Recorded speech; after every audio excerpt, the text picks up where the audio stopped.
Hello and welcome to Breakfast Banter, our podcast. And I am Anita, and with me I have my host, Ron Howard. And today we have a very interesting and special conversation with a F&B consultant, and he is Paul Gindra. And he comes all the way from South Africa and he's been on the island for so many years. He's worked with the Royal Golf Club Yep. as the F&B head of FNB, yeah? Yeah. And now he's an independent consultant who helps different entrepreneurs build their restaurants from scratch. And he also has his own meat import company, which is Yes. called Prime Select. Prime Select, yes. Welcome, Paul. And Welcome, Paul. We haven't had anybody from the F&B sector, have we? yes, we haven't actually, and that's why this conversation is the very first, and we're very excited about having you today. No, thank you very much for inviting me, Ron and Anita. So I look forward to a fun conversation. Yes, so Paul. Unfortunately, I can't ask my usual question yet, can I? Yes, so What's breakfast. for breakfast, Anita? Yeah. But that's coming. That's on the way. That's right. And maybe as an expert on it, you could tell us how good it is. Excellent. No, look Or forward will to it. be. Yeah. Look forward to the breakfast. So, just getting on with the podcast now, Paul. I know that you've had such a fantastic career around food and beverage, and I still would like to know, and our audience would like to know a bit more about your background and how you came to the island and how many years it has been and such. Yeah, sure. I started working in the kitchen as a chef 21 years ago in the UK. Did my studies in the UK. Then went back to South Africa, and I, worked up the ranks in five-star hotels. And then basically got to executive chef position and worked together with two big international brands opening hotels. So I basically specialized in pre-openings of five-star hotels in about 7 different countries. Wow. Then I came to Bahrain actually just for a year, just to take a break really. Thought I'd spend 1 year at the Royal Golf Club and play a bit of golf. I enjoy my golf. But just myself, my wife and the kids have just loved Bahrain. So, we've been here for almost 9 years now. So, Wow. so this is our home. Everybody just comes from Yeah. one year. And then they stay That's on. what I've heard. This country It has a doesn't way leave. of growing on you. Yeah. Seriously. No, absolutely. No, I'm very passionate about Bahrain and the industry here. So, we're very happy. How nice. So, you know that the pandemic, I mean, we all know that the pandemic hit us 2 years back, and F&B was hit, but not like the other hospitality, sectors. But it was mainly supported by the demand aggregators, right? Yes, I mean it was. I mean there was a massive impact still on all food and beverage. So whether you're a small restaurant or big hotel, I think everyone was impacted the same. But yes, the opportunity came up, with online deliveries. It was a necessity really. Yes. Otherwise, people needed to eat. That's been a big part of food and beverage, around the world the last couple of years. Have we reached saturation on these apps and deliveries now? No, I don't think so. I think the forecast over the next couple of years is pretty high. You're looking at between 8 and 26% growth around the region. Wow. Okay. Which is huge. Yes. Obviously, there's a few companies that hold most of the market. So there's going to be some opportunity for growth and some competition there as well. Right. But they take away the experience of eating in a restaurant, don't they? Yeah. I mean, you're about experience, not just the Yeah. food. So it's the ambience, the place, rather than just having somebody knocking at your door and giving you the food. Yeah, for sure. I mean, there's that side of it. But, most of us don't go eat out at a restaurant every night anyway. And most of us have very, very busy lives. So, even myself included, we order online often. Yeah. It's just a convenience thing. And, we don't have time to cook every day. So Yeah. that's there's always going to be an opportunity for home delivery. So I think, in your opinion, do you think that the restaurants have got busier because the demand aggregators came into the picture? I don't think so. I think it's definitely. I don't think it's good for every business, to be honest, Okay. or every specific restaurant. There's pros and cons to it from both sides. We can talk about for ages, but initially it's good for a small startup to to add more marketing to your business. A lot of these companies have a massive database, so you have access to those customers straight away. But it also comes at a cost to the Yeah, restaurant. it's quite high cost, isn't it? Yeah, it is. I mean, it goes up to 35%, Yes. which is basically straight off your bottom line. So, Hmm. often that cost will, get passed to the consumer. To consumer, yes. But, at the end of the day, you're still paying for the convenience, right? So, Absolutely. And do you think because there are so many newer aggregators in the market, um ultimately the customer is going to benefit from the competition? yeah, I think they will. And that there is always going to be competition. I mean, the challenge is that as soon as they get very competitive, they get bought out often. Yes, So yeah. that kind of counterproductive. But yeah, no, I mean, I think in the short term, yeah, there's some benefits of it. So Anita wants to set up a restaurant, Mm. and she comes to you. What kind of services can you offer? Yeah, I mean, for me, opening restaurants sounds simple, but it's actually very complex. So there's a lot of different factors, really. Number one, you need to have a good concept, Yes. and you need to then have a proper budget, of what you want to do and how much money you want to spend. Because a restaurant is one way to lose a lot of money very quickly if you Yes. don't plan it well. So I mean, there's lots of factors. I mean, you need to have a good plan. You need to have a good location. You need to do your research. So that's why it's always good to start small as well. Possibly not put all your money into open a massive restaurant. Right. That's why sometimes it's good to even have a food truck, for example, if you want to try out a specific concept. And that works well, then you can reinvest and go bigger, for example. So it's very complex. There's lots of different factors. So you do feasibility studies. Yes. Yes. So I could understand that you know where equipment goes, how the kitchen works, the restaurant works. but Yeah. How did you get into the finance side? Yeah, I mean, over the years, working for international hotel groups, the chef and the food and beverage managers or senior staff, they have to know what the numbers are. So over the years, with those positions, you got more involved with the finance aspects of it. I mean, finance, HR, all the supporting roles for the kitchens. So I mean, you have to do your own budgets and you have to do your own forecasts. You need to know, what's profitable, what's not. You need to do your menu engineering. Basically, you're running a business, so it needs to be profitable, and you need to know what your numbers are. Okay, and if you were to, I mean, I'm sure you're getting a lot of proposals, people asking you to help them set their restaurant ideas up. But how do you vet them? Do you take every project on, or do you really vet them thoroughly and say that, okay, I'm not gonna do this because I don't think it has a lifespan here in Bahrain? Or how do you do that vetting process? Yeah, I mean, I do. At the end of the day, I mean, I'm very passionate about what I'm doing, so I need to believe in the concept. Number one, I need to believe that it will work. Whether the owner or those investors have a solid plan, if the concept is good and if it's possible to execute. Yeah. At the end of the day, it's also my reputation on the line. Yes. So I won't just take any opportunity. But yeah, I mean, you have a feel pretty quickly whether it's going to be a success or not. I mean, you never really know, but the probability is high. Of which one is. Yeah. So you think a burger joint will definitely do well over, let's say, a specialty restaurant? Yeah, I mean, so a burger joint is always going to do well.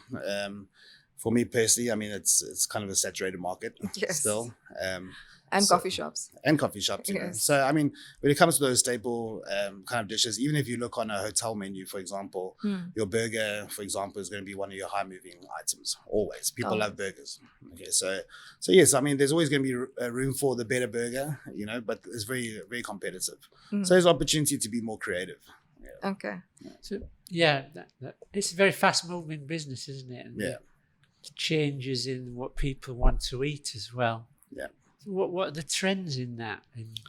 I mean, you have your trends that's kind of been there, which are still growing every year.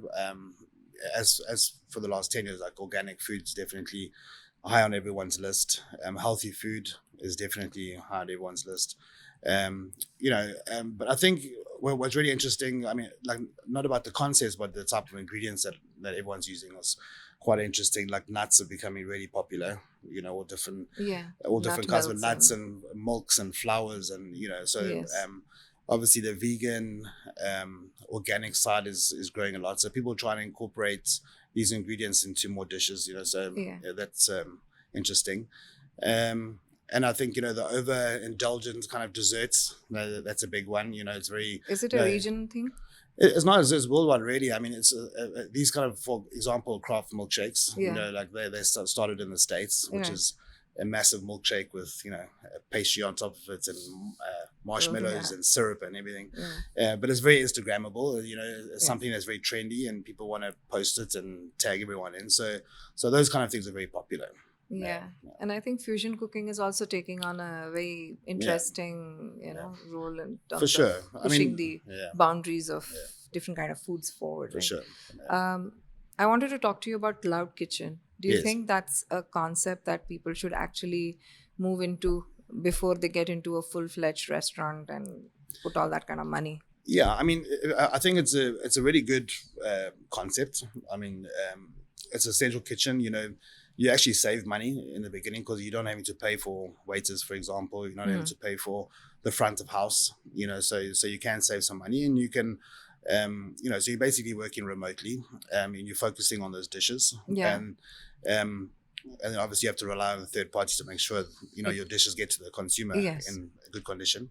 But yeah, I think it's something that's going to grow a lot over Have the you years. personally worked on any cloud kitchen concept? No, I haven't worked on a specific cloud. I know a few guys that are doing it in Bahrain, and so far been very successful. And yeah, like you say, I mean, then there is opportunity to grow, and you wanted to move out and add a more established kind of restaurant in a nice location, you can do that. But yeah, I mean, because you can set up a cloud kitchen at a minimal cost, Right. so it is less risky. Okay. Well, Bahrain is fairly small, but it has a lot of different nationalities, all coming from different backgrounds and tastes. Yeah. What challenges does that give you?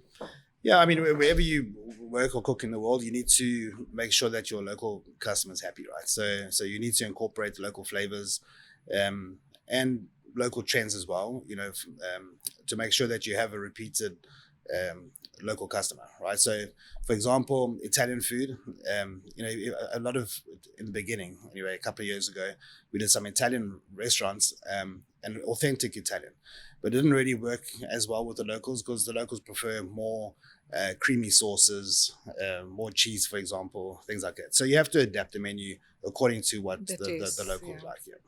I'll have to take a break over here. Sure. Okay, so we took a little break there while the breakfast was delivered. That's the question. Where did you get the breakfast from, Anita? That is not the question. The question is, what's for breakfast, Anita? Okay. That is the breakfast. Okay. That is That's a actually good the title question. of the Where is show, it from? actually. Because you got it from the UAP, right? Yes, I did. So UAP has been kind enough to sponsor our podcast, and since then we've been ordering all our meals from UAP. Thank And they you, have UAP. really, really good, breakfast options with different restaurants. This is the first time I'm trying a restaurant called Wala. And we have a selection of pastries, there's croissant, and there's Smells really truffle good. pizza. and- Truffle's my favorite ingredient, so Oh, how I'm nice. happy. Yeah. Are Yeah. you familiar with this restaurant? No, I haven't tried it before, so I'm Okay. looking forward to try. It looks delicious. And how's the coffee? Coffee's really good. Thank you. Would you like to ask me how my tea is? Unfortunately, Ron, they didn't have tea. A restaurant that doesn't have tea, Paul. Would you set one of those up? I possibly, and I wouldn't set it up myself. No, I would add tea to the menu, I reckon. You can go to his restaurants, right? And you can be Well, I'm assured that there just will be waiting tea. for We invite. always have tea on the menu. Just waiting for the invite, Anita. Huh? Yes, definitely. Paul, please. Well, on the list. Great. Anyway. So thank you, UAP, again. And it's such a super efficient way to order your food, and they deliver on time. I ordered a bit late, so that's why it came late. But otherwise, they're pretty efficient like that. And their customer service is excellent. And that I have to say. So Paul, please do download UAP. Yeah, for sure. I will. I honestly, I haven't tried them before, but I will Yes. try them. Especially this because weekend. you have restaurants, and Yeah. you should be with UAP as If well. it's with for you, sure. others will go for it sure. as well, because being sure. a food expert. Thanks. I mean, even at home, we also get lazy, so we spend a small fortune on home delivery a year. And the best thing is that they have something called the avocado points. Okay. So the more you order, those loyalty points stack up, and then you can use those points to buy more stuff from the app. Okay, excellent. So there's an incentive there for you Yeah, to for sure. I will definitely try that. download. For sure. So you have to try the food as well and let us know how's the food. Okay? I will do. Okay. Well, thank you. We'll get on with the podcast. Yes. Do you have a your question? Your My question? was Okay. next. So we talked about the different trends. We talked about cloud kitchen. We talked Yes. about the movement of the food movement moving towards organic, vegan food options as well. So Yeah. the restaurants that you set up, do the stakeholders ask you to have that menu included in the main menu as well, like Yeah. the organic vegan section? And to be honest, I mean, well, the two recent restaurants I've opened, they were pretty concept specific. So there are a few items like that on the menu because we need to have those options for Yeah. vegans or someone that's lactose intolerant or Yes. gluten, something that's gluten free. But they were pretty strict with the concept. So for example, the one's Latin American cuisine. So we really just stuck to Latin American cuisine, a fusion of local tastes, and then obviously we incorporated some vegetarian dishes and some Right. low GI things like Yeah. that. Okay, excellent. Bahrain is full of restaurants. I think Yeah. you would agree with me on that. Yes. Do we need any more, or are there what we don't need any more of? Yeah. I mean, to be honest, what I would like to see, I would like to see a lot more homegrown, kind of authentic concepts. I think I'd like to see less of the big international franchises and kind of Okay. see, I just think there's opportunity to be creative. Bahrain Yes. has amazing food. The flavors are amazing. That's why I'm very passionate about fusion foods. I've traveled a lot, so I always try and mix up different recipes and different flavors from wherever I've traveled, and Bahrain should be no different, really. And what's your favorite Bahraini thing to eat? I like a good majbouz. Yeah. I like a majbouz. And I like a Bahraini breakfast is good. I like a shakshuka and the balalita is really nice. Yes, it's nice. Kunafa is also very nice. So I like these flavors, and that's why I think there's opportunity to do some different things. Lovely. That's Do what I you like. think there should be more education about what is healthy to eat? Yes, I do. I mean, it's always good to be educated. I don't think it needs to be forced on everyone either. But I definitely think, I think there's a lot of supermarkets now, for example, that are trying to make their labeling clearer, when it comes Yes. to high salt content High and sugar and things like that. sodium and all Which that. I think is important. I mean, because you want to limit the amounts of salt and sugar you take in, right? But I mean, also, if you go out for dinner, you know what you want to eat. I mean, if you want to eat something healthy, there are healthy options out there. If you want to go for some nice desserts, and also be a bit naughty, you can, go for that. So I don't think it's everything has to be healthy. Yeah, But I think moderation. yeah, exactly, yeah. There are some areas where menus show the calories and whether it's Yeah. protein or fat. Yeah. You agree with that? I do. I think it's good to have. I think if someone wants to know how much is in there, it should be available. Yeah. For me personally, I mean, I don't want to put it on my menu specifically, but if a customer asked for those details, then you could have a separate list to give them that would show, Yeah. what it all involves. But I think it depends on the concept. If you have a very fine dine restaurant, I Yeah. would not want that information Yes, to be exactly. there because I'm going Exactly. there for an experience. Yeah, it for sure. becomes a bit mechanical, doesn't it? When Yeah, you're for counting sure. up Yeah, these are my Yeah. macros and these are not my For sure. macros or whatever. I think if it's like a fast food outlet, then possibly that could be more visible. Yes. Because you're not going to have time to really make a decision. So at least if it's, if it's easy to read and say you can make a quick decision. I'm going to ask you a controversial question. Sure. now. It's about food bloggers. Okay. So How many followers do you have now on yours? on mine, Yes. I have 8,000 plus followers. Nice. But I'm not. I'm not a food blogger and I'm not an influencer. Yeah. I just happen to have them when I was back then. Yeah. But do you think that the food bloggers do justice when they go to a restaurant and they write and speak or film about it? Yeah, I mean, Are they it's, helpful, basically? yeah, no, I definitely think it's helpful. I mean, social media is the way to go these days. We can't avoid it. Hmm. So yeah, I mean, there's good food bloggers, and there's some that are not as good. So I definitely think there's room. To have a food blogger is good. I saw like some of the old school kind of ways of marketing as well. Which is what? I still like. I mean, I still like to read a newspaper and a magazine, for example. I know it's kind of outdated now, but so and Yeah. also from a restaurant point of view, you need to market everywhere. You need to do a bit of everything. So to have an influencer or food blogger, yes, it's essential these days. But I still like to do some advertising, some magazines, newspapers, Okay. things like that. So Okay. even the old billboard, it's a bit expensive these days, It but is. it would be nice Yeah. to have a And I billboard. think people are not picking up magazines and newspapers the way they used to. Yeah, for sure. No, it's So a fact. it's, Yeah, for sure. but probably in a different country, it Yeah. would mean something. Yeah, absolutely. Yeah. Again, yeah, it depends where you are. And, Yeah, what the market that's is. the thing. Yeah. Yeah, well, we're talking about the food experience, but you're setting up restaurants that is more than the food experience, isn't it? It's the Yeah. place as well.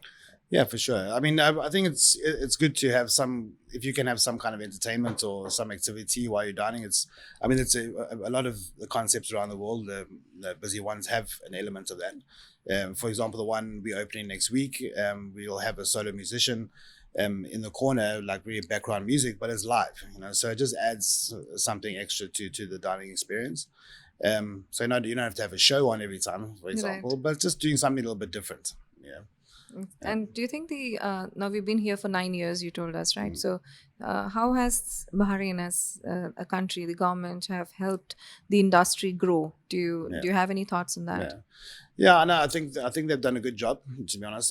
Since I've been here, I think I can't mention names, but there are, especially for small businesses, if you have a good plan, and you can go to them and they can give you a big percentage of, or they'll cover a big percentage of your costs. So it is Tamkeen. We can Oh, we tell. can say, Yes, okay, you can say Tamkeen. Okay, so yeah, so I mean they're fantastic, Yeah. So yeah, so I mean, so you can save a lot of money, and they'll support you. I mean, for the first few years of your business. Right. So, and obviously, it's always important to try and hire locally, to purchase locally as well. I've always believed in that wherever I've lived or worked. So yeah, so you want to support Bahrain as much as possible. Right. So I think there's definitely an opportunity to put more emphasis on that, on the growth of chefs. And getting Bahrainis into the industry, I think that's something we can talk about a lot.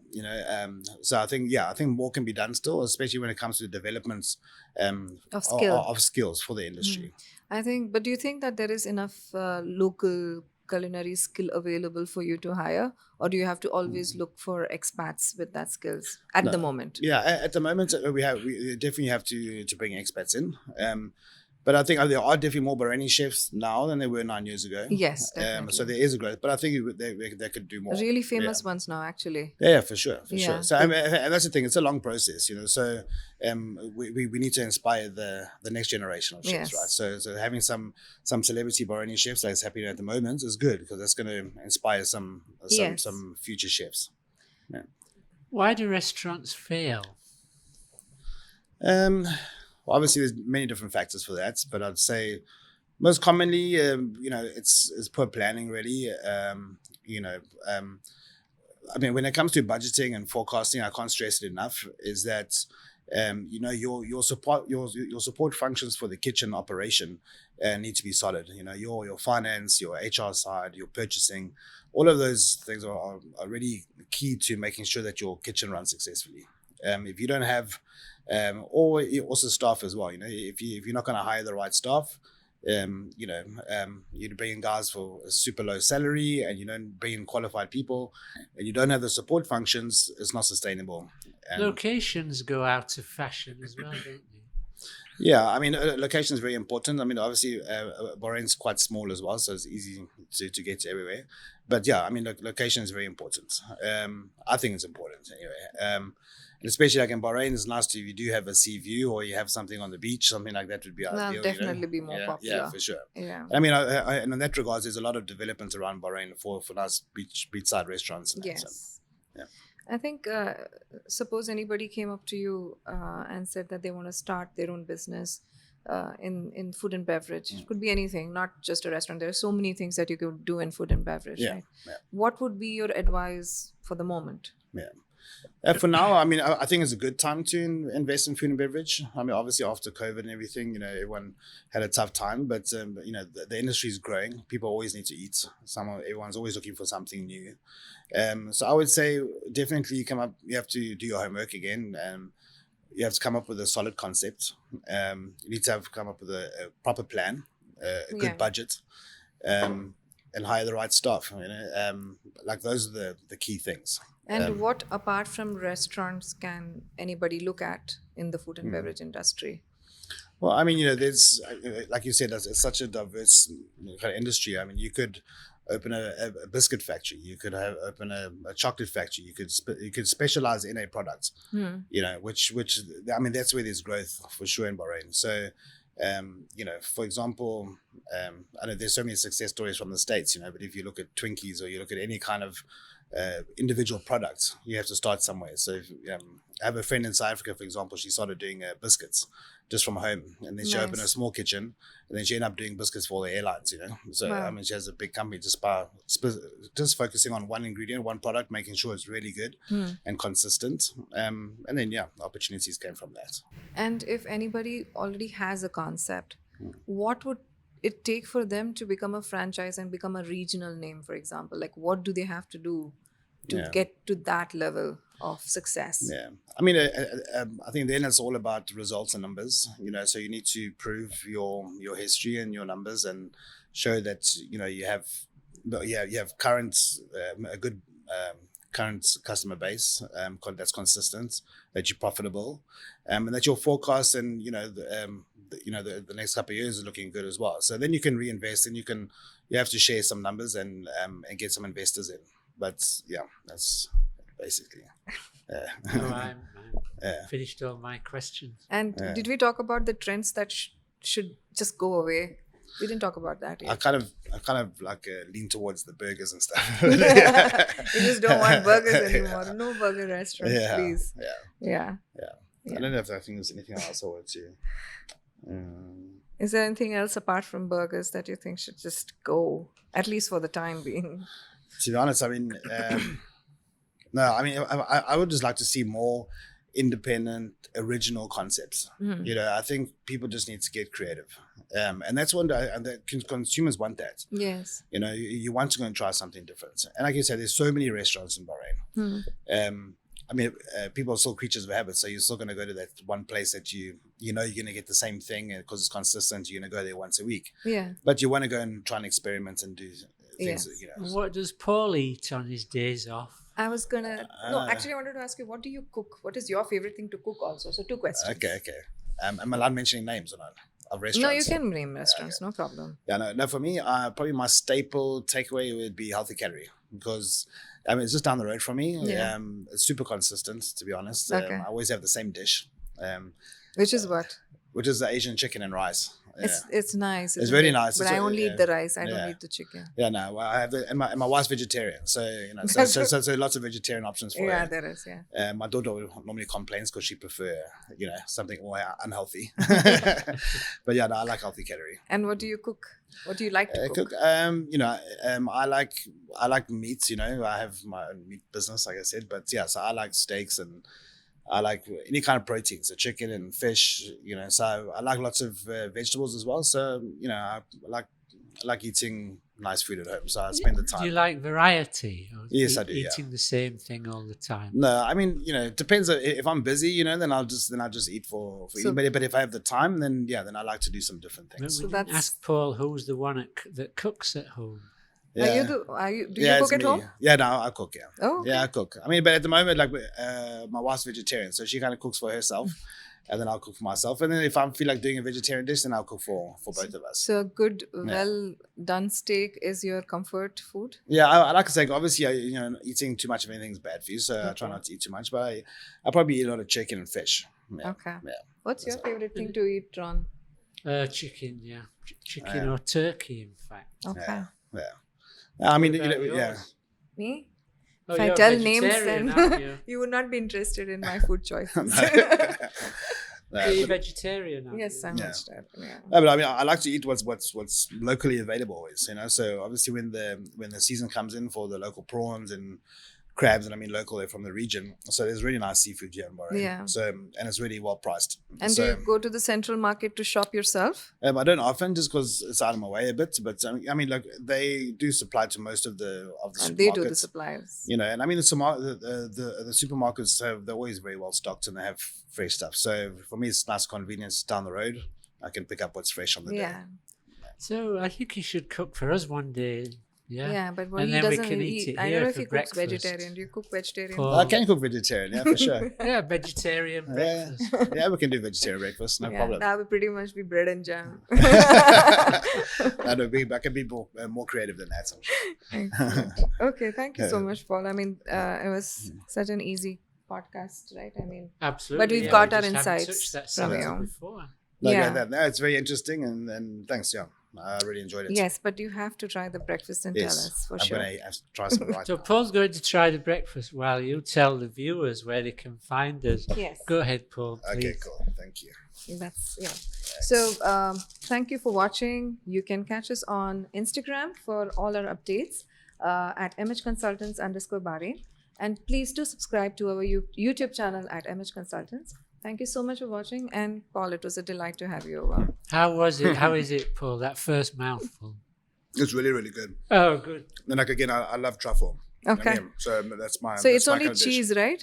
And Some truffle. cheese, tomato, truffle. So this, okay. So It's really, I can really eat it. nice. It's Yeah. I vegetarian. would never be able to pick out all the flavors like Yeah. the- It's actually a really, really good pizza. I mean, I actually struggle to find good pizza in Bahrain. Okay. There's So only a this is few. good. There's a handful of places that So do now good do you pizza. remember the restaurant and the Yeah. app? Yes. Yes, You the have. Yeah.